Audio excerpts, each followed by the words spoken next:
Subscribe now and press the bell icon. Never miss an update. नमस्कार दोस्तों, Hemant LP channel में आपका बहुत बहुत स्वागत है। दोस्तों, इस वीडियो में हम देखेंगे कि हमारी जो पृथ्वी है उसकी आंतरिक संरचना को, स्ट्रक्चर ऑफ अर्थ के बारे में देखेंगे कि हमारे इस पृथ्वी की स्ट्रक्चर कैसी है।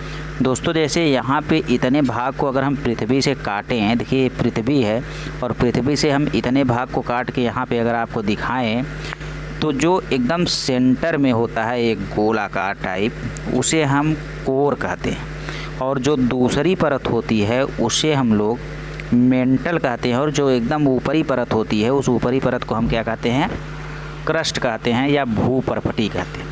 यानी कुल मिला जुला के हम कह सकते हैं कि पृथ्वी के अंदर के हिस्से को 3 भागों में बांटा गया है। पृथ्वी के अंदर के 3 हिस्से हैं, ऊपरी सतह या भूपर्पटी या क्रस्ट कहलाती है और जो उसके नीचे वाली परत होती है उसे हम मेंटल कहते हैं या इसी को हम आवरण हिंदी में कहते हैं। और जो एकदम भीतर वाली परत होती है उसे हम कोर कहते हैं या इसी को हम केंद्रीय भाग कहते हैं, सबसे अंदर का भाग कहते हैं। अब दोस्तों देखिए, जो ऊपरी परत है इसको हमने यहाँ पे दिखाया है। ऊपरी परत जो है, इस सबसे ऊपरी परत को यहाँ पे देखिए इस तरीके से हम दिखा दे रहे हैं। जो ऊपरी परत है यही ऊपरी परत। इस ऊपरी परत को हम नाम देते हैं क्रस्ट। क्या कहते हैं? क्रस्ट कहते हैं। इसी को हम भूपर्पटी भी कहते हैं। देखिए, जो क्रस्ट होता है, क्रस्ट धरातल की पहली परत होती है। जो ऊपर से सबसे पहली परत होती है वो क्रस्ट होती है और यह बेसाल्ट चट्टानों से बना होता है।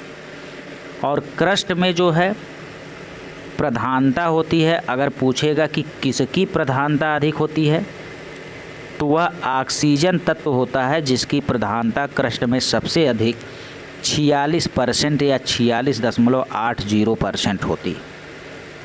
पूछेगा क्रस्ट में सबसे ज़्यादा कौन सा पदार्थ पाया जाता है, कौन सी धातु पाई जाती है, तो जब धातु की बात करेगा तो हम बात करेंगे कि सिलिकॉन और एल्युमिनियम जो पाए जाते हैं वह सबसे ज़्यादा पाए जाते हैं और सिलिकॉन की मात्रा जो है 27.7% होते हैं, जबकि एल्युमिनियम की मात्रा 8% होती है क्रस्ट में। ठीक, तो सिलिकॉन की मात्रा जो होती है वह 27% और एल्युमिनियम की मात्रा जो होती है वह 8% होती है। और पाया जाता है सबसे ज़्यादा तत्व अगर पूछेगा तो क्रस्ट में पाया जाने वाला सबसे ज़्यादा तत्व ऑक्सीजन है, जो होता है कितना परसेंट, 46.8%। सिलिकॉन और एल्युमिनियम की अधिकता के कारण धरातल की पहली परत क्रस्ट को हम सियाल नाम से भी जानते हैं। सी मतलब सिलिकॉन और एल मतलब एल्युमिनियम। अब हमने आपको बता दिया कि भूपर्पटी जो है, जो ये ऊपरी परत है, ये ऊपरी परत जो है एकदम धरातल से लेकर 100 किलोमीटर, कितना, धरातल से लेकर 100 किलोमीटर तक है। देखिए यहाँ पे लिखा है कि क्रस्ट जो है 0 to 100 किलोमीटर थिक, मतलब जो क्रस्ट है वो 0 से लेकर 100 किलोमीटर तक जो है मोटा है। सोच लीजिए 100 किलोमीटर तक क्या है, मोटा है। ठीक है दोस्तों।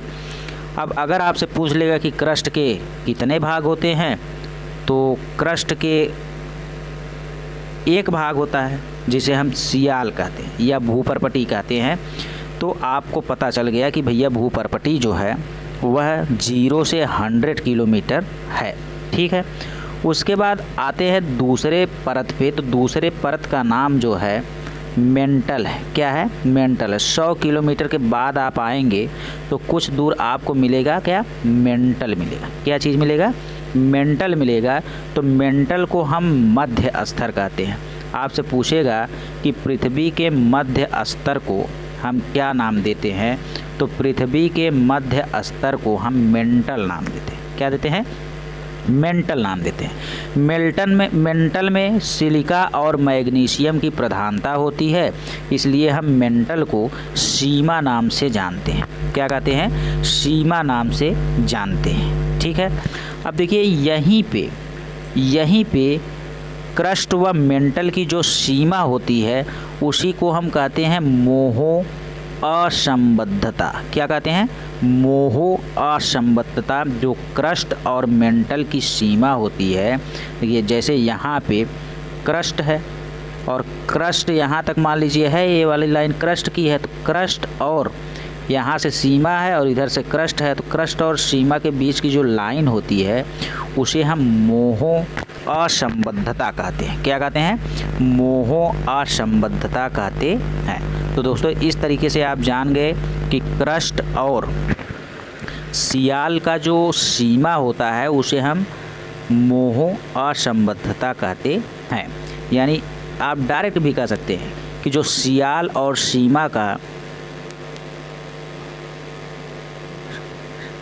होता है या क्रस्ट व मेंटल की जो सीमा होती है उसे हम मोह असंबद्धता कहते हैं। ठीक है दोस्तों। उसके बाद देखिए अंतिम आता है केंद्रीय परत। कौन सा परत है? केंद्रीय परत। तो देखिए जो केंद्रीय परत होता है इसको हम लोग क्रोड कहते हैं। क्या कहते हैं? क्रोड। और हिंदी में इंग्लिश में कोर कहते हैं। क्या कहते हैं? कोर। तो जो कोर होती है वह ठोस, द्रव और गैस तीनों अवस्था यहाँ पे होती हैं। गैस अवस्था भी होता है, द्रव अवस्था भी होता है और ठोस अवस्था भी होता है।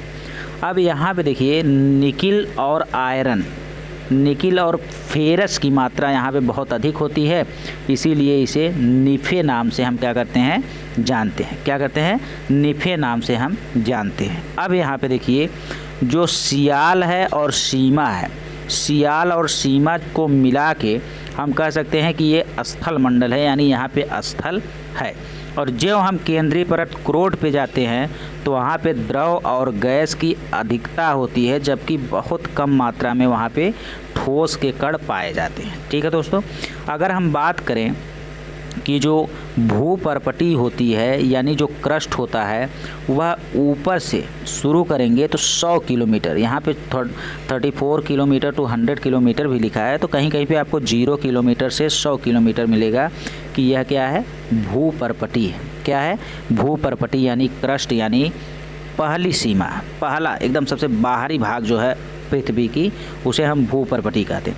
उसके बाद वाले भाग को हम क्या कहते हैं? तो उसके बाद वाले भाग को हम मेंटल कहते हैं। क्या कहते हैं? मेंटल। जो 100 किलोमीटर से, यहाँ पे 100 है, 100 किलोमीटर से कितना है? 2900 किलोमीटर है। ठीक है। और जो लास्ट वाला भाग होता है जिसे हम कोर कहते हैं वह 2900 किलोमीटर से 6370 किलोमीटर या कहीं कहीं पे 6371 मिलेगा या कहीं कहीं पे 6378 मिलेगा किलोमीटर तक होता है। ठीक। और हमने आपको बताया कि जो क्रस्ट है, क्रस्ट और मेंटल की जो सीमा है उसे हम लोग मोह असंबद्धता कहते हैं। ठीक है। इसके बाद हमने आपको एक चीज़ और बताया कि जो मेंटल की और कोर की सीमा है उसे हम गुटेनबर्ग असंबद्धता नाम दिए हैं। ठीक है।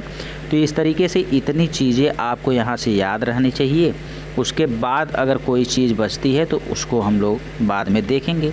अब यहाँ पे देखिए पृथ्वी का औसत घनत्व जो है 5.5 ग्राम प्रति सेंटीमीटर स्क्वायर होता है। अगर आपसे पूछेगा कि पृथ्वी का औसत घनत्व कितना होता है तो पूरे पृथ्वी की अगर बात करेगा तो उसका औसत घनत्व जो होता है वो 5.5 और ग्राम प्रति सेंटीमीटर क्यूब जो होता है या औसत घनत्व का जो है यूनिट होता है।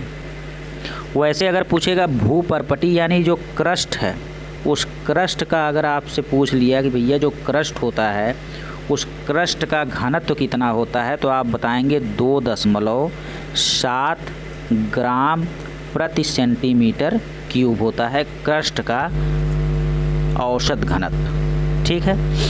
अगर आपसे पूछ लिया कि